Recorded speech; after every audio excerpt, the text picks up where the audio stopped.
హిమ previous పరీక్షల్లో first class తెచ్చుకుంది. ఆమెకు తన మీద కొంచెం నమ్మకం కలిగింది. నీకన్నీ తెలియాలి, నువ్వెవరికీ తెలియకూడదు అంటే నగరంలో ఉండు అనే పాత సామెత నిజమే. హైదరాబాద్ జీవితం ఆమెకు చాలా నేర్పింది. అంతవరకు తండ్రి వెనుక, గోపి వెనుక ఉండే ఆమె సొంతంగా పనులు, నిర్ణయాలు చేసుకోవలసి వచ్చేది. వసంత ఇంటికి అప్పుడప్పుడు వెళ్ళి రావటం, ఆమెతో ఏదైనా ఫంక్షన్ ఉంటే కృష్ణకిరీటి ఇంటికి వెళ్ళటం, ఇలా రోజులు గడిచిపోతున్నాయి. ఎప్పుడో ఏ అర్ధరాత్రో మెలకు వచ్చినప్పుడు మాత్రం రాజు జ్ఞాపకాలతో మనసు అల్లకల్లోలం అయ్యేది. ఆ రోజు క్లాస్లో సీరియస్గా పాఠం వింటోంది హిమ. మెసెంజర్ వచ్చి టెలిగ్రామ్ వచ్చిందని చెప్పడంతో బయటకు వచ్చి టెలిగ్రామ్ తీసుకుంది. తల్లి చనిపోయిందని వెంటనే బయలుదేరి రమ్మని గోపి టెలిగ్రామ్ ఇచ్చాడు. హిమ కుప్పకూలినట్లయిపోయింది. స్టూడెంట్స్ కొందరు ఆమెకు సానుభూతి చూపి ఊరికి వెళ్ళటానికి బట్టలు అవి సర్ది సాయం చేశారు. ఆమె హాస్టల్ నుంచి బయటకు వచ్చేసరికి వసంత, శివరాం ఆటోల నుండి దిగుతున్నారు. గోపి వాళ్ళకి ఫోన్ చేసి హిమకి కావలసిన సాయం చేయమన్నట్ట. హిమ కాకినాడ చేరుకునేసరికి అన్నలు, అక్క, కిరణ్ వచ్చిన్నారు. 10 రోజులు గడిచిపోయాయి. ఆ 10 రోజుల్లో గోపి తప్ప అందరూ గుసగుసలాడుకోవటం, తనను చూస్తే మాటలు ఆపేయటం హిమ గమనించింది. మర్నాడు సాయంత్రం ఆమె ప్రయాణం. అన్నలు, అక్క కూర్చుని తల్లి బంగారం పంచుకుని హిమకి కూడా కొద్దిగా ఇచ్చారు. హిమ దాన్ని తీసుకుంది. వాటిని చూస్తుంటే దుఃఖం ఆగటం లేదు. చదువు మానేసిన 7 ఏడాది కాలంలో ఆవిడతో బాగానే అనుబంధం ఏర్పడింది. సాయంత్రం వేళ ఇంటి ముందు తోటలోకి వాకింగ్కి తీసుకువెడితే చాలా సంతోషించేది. పువ్వులను గుర్తుపట్టి కౌశల్యకు, కిరణ్కు పూలజడ ఎలా వేసేదో చెప్తుండేది. ఆవిడకు తన గురించిన జ్ఞాపకాలు లేవు. ఒక్కొప్పుడు నువ్వెవరన్నట్లు చూసేది. తను పుట్టగానే ఆవిడకు జబ్బు చేయటంతో తన పెంపకం అంతా నాయనమ్మ చూసుకునేవారు. ఎప్పుడైనా అమ్మా అంటూ వెళ్ళినా ఆవిడకు తానెవరో తెలియనట్లుండేది. ఆమె తనకేం చేయకపోయినా ఆ గదిలో ఆవిడను చూడటం ఒక అలవాటుగా ఉండేది. తను పుట్టడంతో ఆమె కలిగిన అనారోగ్యానికి మిగతా పిల్లలను కూడా గుర్తుపట్టేది కాదు. అందుకే వీరందరికీ తల్లి ప్రేమ లేకుండా చేశానని తన మీద కోపం. జరిగిన దానిలో తను నిమిత్తమాత్రురాలు. తల్లి శాపగ్రస్త. శూన్యంగా ఉన్న ఆ గది చూసి హిమ దుఃఖం ఆపుకోలేకపోయింది. హిమ, కూర్చో, నీతో మాట్లాడాలి అన్నారు రంగారావు గారు. అదేమిటో అర్థమైంది, చెప్పండి అంది ముభావంగా. నీకు పెళ్లి చేయాలని నిర్ణయించుకున్నాం. అన్నీ కుదిరాక ఫోన్ చేస్తాము, నువ్వు రావాల్సి ఉంటుంది. నా చదువు పూర్తవటానికి ఇంకా 6 నెలలు పడుతుంది. 6 నెలలోగా నీకు పెళ్లి చేస్తే అమ్మకు కన్యాదాన ఫలితం దక్కుతుంది. నా చదువు అయ్యాక చూద్దాం డాడీ. నేను చెప్పలేదు అది ఒప్పుకోదని. చదువు అనేది పెద్ద వంక, ప్రభాకర్ అన్నాడు. అమ్మకు సద్గతులు కలుగుతాయన్న అర్థం చేసుకోవేం? బతికున్నప్పుడు ఆమె ఆ మనస్సులో ఏముందో మనం తెలుసుకున్నామా? ఒక్కరోజైనా ఆ గదిలో కూర్చుని ఆవిడకు బోర్ కొడుతుందేమో, కాసేపు మాట్లాడదాం, కలిసి గడుపుదాం అనుకున్నామా? మనసుకి ఇవ్వలేని శాంతిని ఆత్మకి ఇవ్వాలని తాపత్రయం ఎందుకు? ఆ శాంతి ఆవిడకి దక్కిందో లేదో మనకు తెలుస్తుందా? గొప్పగా మాట్లాడాను అనుకుంటున్నావా? అమ్మకి శాంతి కలుగుతుందో లేదో నువ్వు వెళ్ళి కనుక్కుంటే సరి అన్నాడు ప్రభాకర్. ప్రభాకర్ గట్టిగా అరిచాడు గోపి. ఏం మాటలు ప్రభాకర్? కోపంలో నువ్వేమంటున్నావు నీకు తెలుసా? పర్వాలేదులే గోపి, నీ పెళ్ళయ్యాక ఇంతకంటే దారుణంగా మాట్లాడారు. అన్నయ్య పుట్టకముందే నేను చనిపోవటానికి మందులు వేసినా చావకుండా బతికాను. ఇన్నాళ్ళు మీరు తిట్టుకుంటున్నా జీవించాను. నా వల్ల ప్రయోజనం ఏమిటో నాకు తెలియదు. బహుశా మీరు తిట్టుకోవటానికి ఒక జీవి కావాలేమో. హిమ కూడా ఏమాత్రం తగ్గకుండా అంది. హిమ, ఏమిటి నువ్వు కూడా? పెళ్లి చేసుకుంటావా లేదా? రంగారావు గారు అన్నారు. చేసుకోండి డాడీ. నా మాట నువ్వు విన్నప్పుడు నా ఇంట్లో నువ్వు ఉండనవసరం లేదు. ఆయన అంత మాట అంటారని ఎవరూ అనుకోలేదు. ఆ మాట విన్న హిమ చిరునవ్వు నవ్వింది. గిరుక్కున తిరిగి మేడ మీదకి వెళ్ళిపోయింది. అంకుల్ ఎంత మాట అన్నారు? తన కోపంతో ఇల్లు వదిలిపోతే? పోనీ, ఇంటికి పట్టిన శని వదిలిపోతుంది. ఆఖరి మెట్టు ఎక్కుతున్న హిమకు ఈ మాట వినపడింది. ఆమె సర్దుకున్న పెట్టెలోంచి వస్తువులన్నీ బయటపెట్టేసింది. మెడలోని గొలుసు, చేతికి ఉన్న ఒక్క జత గాజులు, చెవులకి ఉన్న చిన్న దిద్దులు అన్నీ తీసి బీరువా లాకర్లో పెట్టింది. కొత్తగా అన్నలు ఇచ్చిన తల్లి బంగారం కూడా. సూట్ కేసులో తన డైరీలు, రాజు ఇచ్చిన గిఫ్ట్స్, గ్రీటింగ్ కార్డ్స్, ఇలా తనకు సంబంధించిన వస్తువులు మాత్రమే తీసుకుంది. పెట్టెకి, బిరువాకి తాళం వేసేటప్పటికీ గోపి వచ్చాడు. ఏమిటి హిమ, ఆయన మనకంటే పెద్దవారు, నీకు తండ్రి. ఏదో కోపంలో ఒక మాట అంటే తప్ప అందుకని ఇల్లు వదిలిపోతావా? లేదులే గోపి, కాస్త జ్ఞానం వచ్చిన దగ్గర నుండి వీళ్ళు అవమానిస్తున్నా భరిస్తూ వచ్చాను. ఎంత దగ్గర వాళ్ళతోనైనా కొన్ని మాటలు మాట్లాడకూడదు. గోపి, నీ పెళ్ళికి రాజు వచ్చాడని పెద్దన్నయ్య ఎంతటి మాట అన్నాడో తెలుసా? నేను చెప్పలేను. మననోరే కదా, మనవాళ్లే కదా అని ఇష్టం వచ్చినట్టు మాట్లాడకూడదు. నాకు మనసు విరిగిపోయింది. అయినా నేను పెళ్లి చేసుకుంటే ఎలాగో ఇల్లు వదిలిపోవాలి. అది ఇలా పోతున్నాను. హిమ, మరొక్కసారి ఆలోచించు. హిమ నవ్వి పెట్టె తీసుకుని మేడ దిగి కిందికి వచ్చేసింది. డాడీ, ఇవిగో తాళాలు. నాకు గల బంగారం ఇప్పుడు మీరిచ్చింది అన్ని బీరువాలో పెట్టి తాళం వేశాను. ఈ పెట్టెలో నా సామాను మాత్రమే ఉంది, కావాలంటే చూసుకోవచ్చు. నీ సామాను? అదేమిటో? సుధాకర్ అన్నాడు. చూసావా అన్నట్టు చూసింది హిమ గోపి వైపు. ఆమె పెట్టె తెరిచి అందరూ చూశాక మళ్ళీ మూసేసింది. డాడీ, భూషయ్య గారికి నా ఫోటో కూడా ఇచ్చి మీరెందుకు ఇంత శ్రమపడ్డారో ఆ ఉద్దేశం నెరవేరలేదు. నిజాలు కాస్త ఆలస్యంగా బయటికి వస్తాయి, కానీ ఈలోగా జరగవలసిన అర్థం జరిగిపోతుంది. అతనికి ఇష్టం లేని పెళ్లి చేసి మీరే పొందారో నాకు తెలియదు. నాకు పెళ్ళే చేసుకోవటం ఇష్టం లేదు. ఆమె ఇలా అంటుందని రంగారావు గారు అనుకోలేదు. ఆయన మొహంలో కళదప్పింది. హిమ రైల్వే స్టేషన్కి బయలుదేరింది. ఆమె ఎంత కంట్రోల్ చేసుకున్నా ఏడుపొస్తోంది. అయిపోయింది. ఈ ఇంటికి తనకు రుణం తీరిపోయింది. మళ్ళీ జన్మలో ఈ ఇంటికి వస్తుందనే ఆశ లేదు. తను పెరిగిన ఇల్లు, తన చదువు, ఆటపాటలు, బాల్యాన్ని చూసిన ఇల్లు, తనలో భావుకత్వం, సున్నిత భావాలు పెంచిన ఇల్లు. హిమ ట్రైన్లో ఎక్కేసింది. గోపి ఆమెకు టిఫిన్ ప్యాక్ చేయించి ఇచ్చాడు. హిమ, పంతానికి పోయి రావటం మానేయకు. అది నీ ఇల్లు. వాళ్ళు నీ వాళ్ళు కాకుండా పోరు. వెళ్ళగానే ఫోన్ చేయి. ఈ డబ్బు తీసుకో. హిమ ఏడ్చి ఏడ్చి కళ్ళు ముక్కు ఎర్రబడిపోయాయి. గోపి ఇచ్చిన డబ్బు తీసుకుంది. నాకు తొందర ఎక్కువ గోపి. కాస్త లేటుగా నీ కూతురుగా పుట్టి ఉంటే ఎంత బాగుండేది. ఇప్పుడు మాత్రం ఏమైంది హిమ? నా సహాయం ఏది కావాలన్నా అడుగు. నా గురించి ఆలోచించకు గోపి. బాగానే ఉంటాను. రైలు బయలుదేరింది. దూరమైపోతున్న పరిసరాలను హిమ నీళ్లు నిండిన కళ్ళతో చూస్తూనే ఉంది. ముందే రిజర్వేషన్ అయిన బర్త్ కాబట్టి సమస్య లేదు. 2 కాళ్ళు సీట్ పైన పెట్టి కూర్చుంది. చేతులకు ఉన్న గాజులను చూస్తే ఆశ్చర్యంగా ఉంది. ఆనాడు అన్నలు బజార్లో కనిపించారని గోల్డ్ కవరింగ్ నగలు కొంది. అవి ఇన్నాళ్ళు వాడలేదు. బంగారం తీసేసిన ఈ సమయంలో ఇవి పనికొచ్చాయి. అందుకే అంటారు, ఏ సంఘటనైనా కారణం లేకుండా జరగదని. హిమ హాస్టల్కి వచ్చేసింది. ఆమె ఏదోలా ఉండటం చూసి ఆమె ఫ్రెండ్స్ తల్లిపోయిన దుఃఖంలో ఉందనుకున్నారు. అది ఒక కారణమైనా అంతకు మించి తన భవిష్యత్తు ఆమెను భయపెడుతోంది. తను తొందరపడిందా? కొంచెం ఓపిక చూపవలసిందా? ఆమె గొప్ప ధైర్యస్తురాలు కాదు. చాలామంది ఆడపిల్లల్లాగా ప్రేమ, పెళ్ళి, పిల్లలు అనే ఆడపిల్ల అటువంటిది. అనుకోకుండా తిరుగుబాటు చేసి ఉనికిని కోల్పోయింది. ఇప్పుడు భవిష్యత్తు ఎలాగా? చదువు పూర్తయ్యాక ఎక్కడుంటుంది? ఉద్యోగం రాకపోతే ఏం చేయాలి?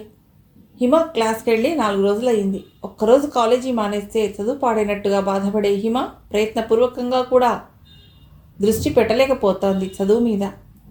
ఆ సాయంత్రం వసంత, శివరాం హిమని చూడటానికి వచ్చారు. గోపి హిమ హైదరాబాద్ వచ్చిన సంగతి చెప్పాట.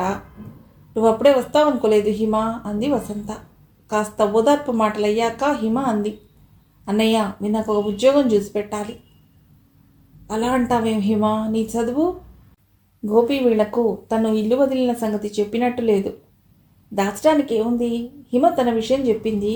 నువ్వు తొందరపడ్డావమ్మా. కనీసం నీ చదువు పూర్తయ్యే వరకైనా ఆగవలసింది, శివరామ అన్నాడు. లేదులే అన్నయ్య, ఎంఎస్సీ చదువు డాడీ చదివించడం లేదు, నేనే చదువుకుంటున్నాను. ఇప్పుడు ఆ డబ్బు కూడా అయిపోతే నా పరిస్థితి ఏమిటి? పైగా ఈ ఆలోచనలతో చదవగలనా అని అనుమానంగా ఉంది. అలా ఆలోచించి నీ మీద నీకున్న నమ్మకాన్ని పోగొట్టుకోకు హిమ. ఇంకెంత? 6 నెలలు కష్టపడితే డిగ్రీ వస్తుంది. ఇంత చదివి ఇప్పుడు చదువు పాడు చేసుకోకు. మేమేదైనా ఆలోచిస్తానులే. వాళ్ళు మరి కాసేపు కూర్చుని వెళ్ళిపోయారు. హిమ సమస్య తోడుగా నిద్రపోయింది. ఆ మర్నాటి సాయంత్రం హిమ ఆశ్చర్యపోయేట్టు కృష్ణకిరీటి, జయంతి హిమను చూడటానికి వచ్చారు. మీరు ఉద్యోగం కావాలన్నారట. మీకు అభ్యంతరం లేకపోతే మీరు మా ఇంట్లో ఉండి చదువుకోవచ్చు.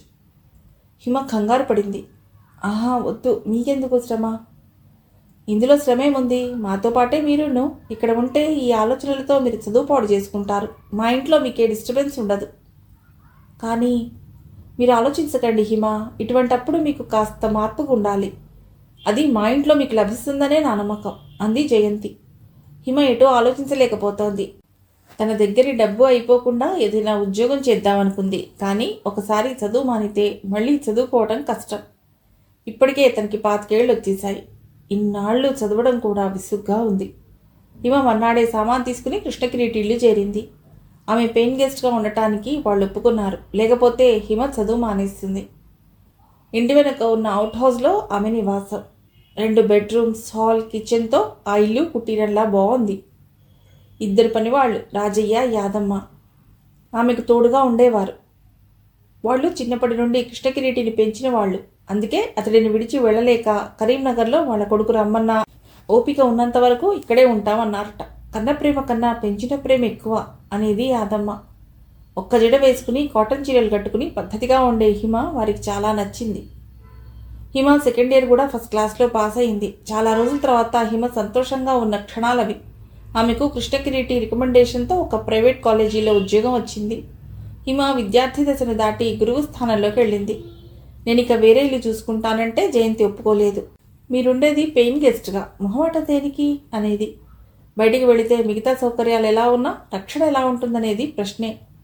హిమ అన్ని వివరాలతో గోపికి ఉత్తరం రాసింది. గోపి తనకు ట్రాన్స్ఫర్ అయ్యిందని, వ్యాపారాలను ఇంటిని చూసుకోవటానికి ప్రభాకర్ ఉద్యోగానికి రాజీనామా ఇచ్చి కాకినాడ వచ్చేశాడని రాశాడు. ఆ రోజు ఆదివారం. హిమ హ్యాబిట్స్లో పాత పుస్తకాలు కొనడానికి వెళ్ళింది. కొన్ని షాపులు చూశాక చిరుజల్లులు పడసాగాయి. హిమ కొన్న పుస్తకాలను చినుకులు పడకుండా తల మీద పెట్టుకుని బస్ స్టాప్ షెడ్లోకి వచ్చింది. ఆమెలాగా మరో యువకుడు చేతిలో పేపర్ను తల మీద పెట్టుకుని షెడ్లోకి వచ్చాడు. జనం వాన నుండి తప్పించుకోవటానికి షెడ్లోకి వస్తున్నారు. హైదరాబాద్లో ఎప్పుడు వాన పడుతుందో ఎప్పుడు పడదో చెప్పలేం. ఇంతసేపు కాస్త ఎండ కాసి ఇప్పుడు వాన. ఎవరో వ్యాఖ్యానిస్తున్నారు. హిమ తల తిప్పి పక్కకు చూసింది. అదే టైంలో మొహానికి అడ్డుపెట్టుకున్న పేపర్ తీసి మొహం తుడుచుకుంటున్నాడు. రాజు, అప్రయత్నంగా అంది హిమ. అతడు కూడా అప్పుడే తల తిప్పిట్టు చూశాడు. నువ్విక్కడున్నావేమిటి? నేను ఇక్కడే ఉంటున్నాను. నీ చదువు పూర్తయిందా? చుట్టుపక్కల ఉన్న జనం వీరినే చూస్తున్నారు. ఇబ్బందిగా అనిపించింది. అలా పోయి హోటల్లో కూర్చుందామా? ఇద్దరూ రోడ్ క్రాస్ చేసి ఎదురుగా ఉన్న హోటల్లో కూర్చున్నారు. కాఫీ చాలు అంది హిమ. ఆమెకు రాజుని చూస్తున్నది నిజమా కలా అనిపిస్తుంది. ఎలా ఉన్నావు రాజు? క్రితం దసరా తర్వాత నీ గురించి ఏమీ తెలియలేదు. బాగానే ఉన్నాను హిమ. పూల మొక్కల మీద ఆదాయం బాగానే ఉంది. ఇంతకీ మీకు అబ్బాయా అమ్మాయా? అబ్బాయి, ముభావంగా అన్నాడు రాజు. అలాగా, పేరేం పెట్టారు? ఏమీ పెట్టలేదు. వాడు పుట్టి ఏడాది దాటలేదు, పేరు పెట్టకపోవడం ఏమిటి? హేమ పోట్లాడలేదా పేరు పెట్టలేదని? తను ఉంటేగా దెబ్బలాడటానికి. తను లేదా? ఏమైంది? ఇంట్లో ఉండే మనిషి ఏమవుతుంది రాజు? తను చనిపోయింది. ఎలా? ఇంత దారుణం ఎలా జరిగింది?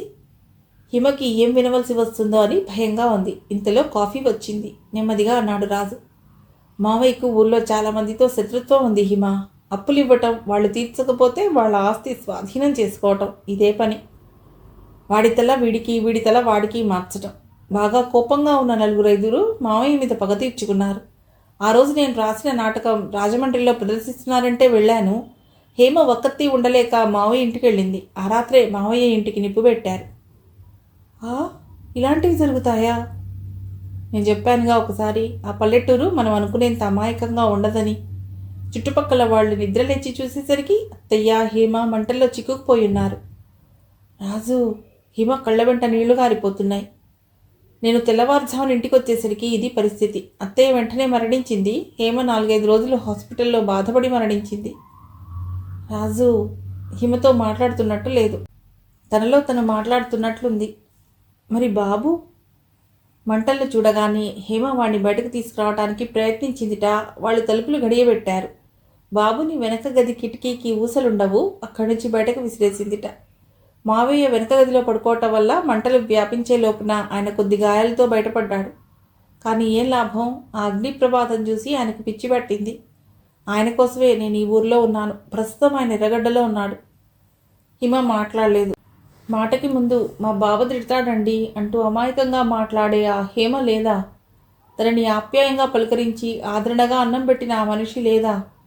హిమ కళ్ళ వెంట నీటి చుక్కలు టేబుల్ పైన పడ్డాయి. అది పబ్లిక్ ప్లేస్ అని, అందరూ చూస్తుంటారనే ఆలోచన కూడా ఆమెకు రాలేదు. ఊరుకో హిమ, బాధపడి ఏం ప్రయోజనం? నిన్ను నేను ఓదార్చవలసింది పోయి నన్ను నువ్వు ఓదార్చుతున్నావా రాజు? అసలు బాధపడే టైం నాకెక్కడిది హిమ? జరిగిన నష్టం ఒకవైపు, పోలీసులు, కేసులు, మతలేని మామయ్య, చిన్నవాడిని చూసుకోవటం, అటు హాస్పిటల్లో హేమ, ఇటు అత్తయ్యకు చేయవలసిన విధులు, నాకు కూడా పిచ్చి పడుతుందేమో అనే పరిస్థితులు. అందరినీ వదిలి ఎక్కడికైనా పారిపోదాం అనిపించేది. ఎలా తట్టుకున్నావు రాజు? ఇవన్నీ మాకెవరికీ తెలియదు. ఇటువంటప్పుడు కలిగేదాన్ని ధైర్యం అనరు, ఒక విధమైన మొండితనం. పోయినది పోగా మిగిలిన డబ్బు బ్యాంకులో వేశాను. ప్రస్తుతం అదే మామయ్య వైద్యానికి ఆసరాగా ఉంది. హిమకి మనస్సు ఘనీభవించినట్లయింది. ఏమిటి జీవితాలు?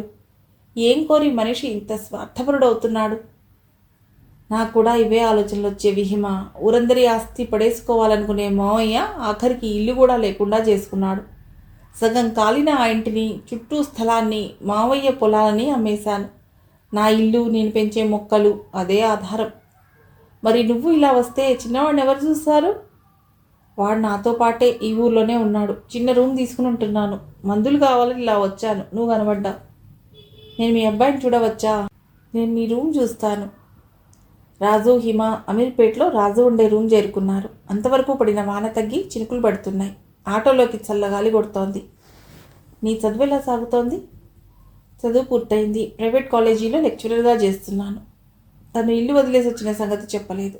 ఆటో రూమ్కి చేరుకుంది. నిజానికి అది కార్ షెడ్. దాన్ని ఒక రూమ్ లాగా చేసి అద్దెకి ఇచ్చారు. బాబుని చూసే ఆయా ఆ షెడ్ ముందే కూర్చుని తన పిల్లలకు అన్నం తినిపిస్తోంది. లోపల నుండి బాబు ఏడుపు వినిపిస్తోంది. ఏమిటి ఆయా, బాబు ఏడుస్తుంటే పట్టించుకోవేం? ఆయనకేం పనుంది, అలా ఏడుస్తుంటాడు నిర్లక్ష్యంగా అంది ఆయా. హిమకి చాలా కోపం వచ్చింది ఆ సమాధానానికి. కానీ తను ఆమెను తిడితే బాబుని చూసేదెవరు? హిమ లోపలికి వెళ్ళి బాబుని చూసింది. వాడు బట్టలను తడుపుకున్నాడు. హిమ అక్కడే ఉన్న కిరసిన్ స్టవ్ వెలిగించి వేడినీళ్లు పెట్టింది. నీకెందుకు హిమ ఈ పని? రాజు ఆరించబోయాడు. పర్వాలేదు. హిమ వాడి ఒళ్ళంతా వేడి నీళ్లతో తుడిచి రాజుని అడిగి బట్టలు మార్చింది. ఇంత జరుగుతున్నా ఆయా లోపలికి రాలేదు. మీ వాళ్ళు వచ్చినట్లున్నారు, నేను పోతా అంటూ వెళ్ళిపోయింది. హారిబుల్.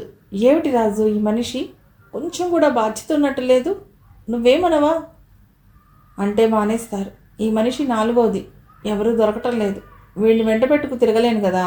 ఆశ్చర్యం, కొత్త వాళ్ళని చూస్తే వీడు బాగా భయపడతాడు. అటువంటిది నీ దగ్గర అస్సలు ఎడవలేదు. వసంత కూడా మొదట వాళ్ళ అబ్బాయిని చూసినప్పుడు ఇలాగే అంది. బాబుకి పాలు పట్టవా రాజు? గిన్నెలో చూస్తే పాలు లేవు. పొద్దున పాలు కొనిచ్చి వెళ్ళాడు. హిమ ఎదురుగా తన నిస్సహాయత్వం చూపించుకోవటం ఇబ్బందిగా ఉంది రాజుకి. అతడు పక్కనే ఉన్న షాప్కి పాల కోసం వెళ్ళాడు. హిమ బాబుని ఎత్తుకునే ఆ గది సర్దింది. చీపురు తీసుకుని ఊడ్చింది. ఉతకవలసిన బట్టలన్నీ ఒక మూలకు వేసింది. అతడు పాలు తెచ్చాక కాచి బాబుకు పాలు పట్టింది. రాజు ఆమె కాఫీ కలిపి ఇచ్చాడు. అది అంత బాగోలేదు. సారీ హిమ, కిరసిన్ స్టవ్ కదా, కాఫీ బాగోలేదు. ఇలాంటి కాఫీ గ్యాస్ స్టవ్ లేని రోజుల్లో తాగేవాళ్ళం. ఈ కిరసిన్ వాసన బాల్యంలోకి తీసుకెళ్ళింది. రాజు, చెప్పానని ఏమీ అనుకోకు. ఈ మనిషి అంత హైజీనిక్గా ఉన్నట్టు లేదు. వీలైతే మరో మనిషిని చూడు. ఎవరైనా ఇలాగే చేస్తారు. మనం ఇంట్లో ఉండం కదా, అప్పుడు వాళ్ళ ఇష్టం. అరే, గదంతా సర్దావా? సారీ, అతిథి చేత పనంతా చేయించాను. అతిథి అంటూ వేరు చేయకు. బాబుకి అన్నం పెడుతున్నావా? కాసేపు అయ్యాక వండుతాను. నేను ఇక బయలుదేరుతాను రాజు. వీలైనప్పుడు వస్తుంటాను. మావయ్య గారు ఇంకా ఎన్ని రోజులు హాస్పిటల్లో ఉండాలి? తెలీదు. ఒక్కో రోజు బాగానే ఉంటాడు, ఒక్కో రోజు మనకి పిచ్చి పట్టించేట్టు ఉంటాడు. హిమ తన ఫోన్ నంబర్ రాసిచ్చింది. హిమజ్వాల అని అడిగితే పిలుస్తారుగా. నేను ఇప్పుడు హాస్టల్లో ఉండటం లేదు. ఒకరింట్లో పెయింగ్ గెస్ట్గా ఉంటున్నాను. వారిది ఈ నెంబర్ అంది హిమ. అవసరమైతే చేస్తాను. మా ఇంటి ఓనర్కి కూడా ఫోన్ ఉంది, కానీ వాళ్ళు హాస్పిటల్ నుండి ఫోన్ వస్తేనే విసుగుపడతారు. అందుకే నీకు ఇవ్వటం లేదు అన్నాడు రాజు. పర్వాలేదు, వీలు చూసుకుని నేనే వస్తాను. ఫోన్ చేసినా మా వాళ్ళు ఏమీ అనుకోరు. నా అవసరం ఉంటే ఫోన్ చేయి. హిమ బాబుని వదల్లేక వదిలిపోయింది. ఆమెకు ఆ రాత్రంతా రాజు, బాబు గుర్తుకొస్తూనే ఉన్నారు. తను బయలుదేరుతాననగానే రాజు కళ్ళల్లో కనబడిన బెంగ, బాబుని ఎత్తుకుంటే తన భుజం మీద వాలి వాడు తనను వదలకపోవటం హిమ మర్చిపోలేకపోతోంది. జీవితంలో రాజునిక చూస్తానని అనుకోలేదు.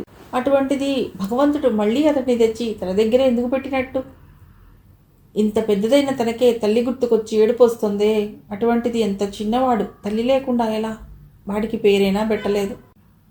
మన పిల్లలకి నీ పేరు లాంటి మంచి పేరు పెట్టాలి హిమ. తప్పకుండా. బెంగాలీ నవలల్లో వాళ్ళకి మంచి పేర్లు ఉంటాయి. అందులో ఒకటి పెడితే సరి. ఇద్దరూ అప్పుడే బిడ్డ పుట్టినట్టు వాడికి పేరు పెట్టాలనుకున్నట్టు వాదించుకునేవారు. ఆఖరికి అబ్బాయి పుడితే వినయ్ అని, అమ్మాయి పుడితే మైత్రేయి అని పేర్లు పెట్టాలని 2 ప్రపంచ యుద్ధాల తర్వాత ఒక నిర్ణయానికి వచ్చారు. అదంతా గతం. ఎప్పుడూ నవ్వుతూ ఉండే రాజు బాధగా బెంగగా ఉన్నాడు. అతడికి తను ఏ విధంగా సహాయపడగలదు? ఆ తర్వాత వారం రోజులు రాజుని కలవడం కుదరలేదు. ఆ రాత్రే జయంతిని డెలివరీ కోసం హాస్పిటల్లో చేర్చారు. యాదమ్మ, రాజయ్య వారితో వెళ్లటంతో హిమ అవుట్ హౌస్ నుండి వచ్చి హాల్లో కూర్చోమన్నారు. హాస్పిటల్ నుండి ఫోన్ వస్తే రిసీవ్ చేసుకుందుకు వీలుగా హవేలీ లాంటి ఆ ఇంట్లో తను ఒక్కత్తి. కృష్ణకిరీటి కుటుంబానికి తనంటే ఎంత నమ్మకం. ఇల్లంతా తన మీద వదిలి వెళ్లారు. హిమ టైం చూసింది. రాత్రి 12 గంటలయ్యింది. ఆమెకు నిద్ర రాలేదు. తను ఇంటికి వచ్చాక నిశ్చింతగా ఉంటోంది. ఐశ్వర్యంతో తులతూగుతున్న ఆ భార్యాభర్తలకి అస్సలు గర్వం లేదు. తను అవుట్ హౌస్ దాటి ఈ ఇంట్లోకి వచ్చేది చాలా తక్కువ. భోజనం కూడా అవుట్ హౌస్లోకే వస్తుంది. డబ్బు తన బ్యాంక్ అకౌంట్లో వేసేవారు. నిజానికి పుట్టింట్లో ఉండే కన్నా ఇక్కడే తన దర్జాగా ఉంది. జీతం రాగానే కృష్ణకిరీటి దంపతులకు, వసంత వాళ్ళకి వెండి గ్లాసులు కొనిచ్చింది. కొత్త బట్టలు కొని గోపికి, విమలకు పోస్ట్ చేసింది. అనుకి సైకిల్ కొనిచ్చింది. తను పెయిన్ గెస్ట్గా ఉంది అన్న మాటే కానీ బాకీ తీర్చాలని ఎప్పుడూ అనుకోలేదు. వాళ్ళు తీర్చమని అనలేదు. వాళ్లకున్న ఐశ్వర్యంలో తనకు చేసే సహాయం సముద్రంలో నీటిబొట్టు లాంటిది. అయినా ఈ రుణాన్ని తను ఏదో రూపంలో తీర్చుకుంటుంది. అప్పుడప్పుడు తన యోగక్షేమాలు కనుక్కోవటానికి భార్యాభర్తలు వచ్చేవారు. భార్య పక్కన లేకుండా కృష్ణకిరీటి తనతో మాట్లాడు. రోజూ తను ఈ కుటుంబాన్ని కాపాడమని ప్రార్థిస్తుంటుంది. ఇంతలో ఫోన్ మోగింది. అటు నుంచి కృష్ణకిరీటి, హిమ, అమ్మాయి పుట్టింది. అలాగా, కంగ్రాచ్యులేషన్స్. జయంతి గారు ఎలా ఉన్నారు? ఆపరేషన్ చేశారు, ఇంకా స్పృహ రాలేదు. అరే అలాగా, నేను రానా? కాఫీ తీసురానా? ఆహా వద్దు, మీరు వచ్చేస్తే పనివారిని చూసే వాళ్ళు ఉండరు. తెల్లవారాక రాజే వచ్చేస్తాడు. మీకేం భయం లేదుగా? ఏం భయం లేదు. నా గురించి ఆలోచించకండి. జయంతికి స్పృహ వచ్చాక నా అభినందనలు చెప్పండి. ఎలా ఉన్నావు రాజు? నువ్వు ఇచ్చిన నెంబర్కి ఫోన్ చేస్తే వాళ్ళు నిన్ను పిలవనే లేదు అంది హిమ రాజు దగ్గరికి వస్తూనే. వాళ్ళంతేలే, హాస్పిటల్ నుండి ఫోన్ వస్తే చెప్తారు. అంతవరకైనా చెప్తున్నారని నేను సంతోషిస్తాను. కూర్చో, నిలబెట్టే మాట్లాడుతున్నాను. వెంటనే రావటానికి వీలు కాలేదు. జయంతి గారిని నేను ఇక్కడ నుండి వెళ్ళిన సాయంత్రమే హాస్పిటల్లో చేర్చారు. ఆవిడకి అమ్మాయి పుట్టింది. నిన్ననే ఇంటికి తీసుకొచ్చారు. కాలేజీ నుండి ఇంటికి వెళుతూ నిన్ను చూసిపోదామని ఇలా వచ్చాను. రాజు అర్థం కానట్టు చూశాడు. జయంతి గారెవరు? హిమ జరిగింది చెప్పింది. ఏమిటిది హిమ? ఎప్పుడో ప్రేమించామన్న నేరానికి ఆఖరికి నీకు నిలవనీడ లేకుండా చేశానన్నమాట. బాధపడతావెందుకు రాజు?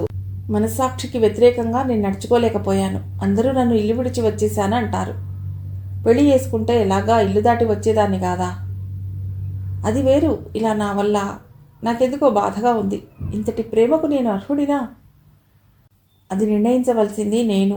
అయినా మా వాళ్ళకి నా మీద ఉన్నది బాధ్యత, ప్రేమ కాదు, ఒక విధమైన పంతం.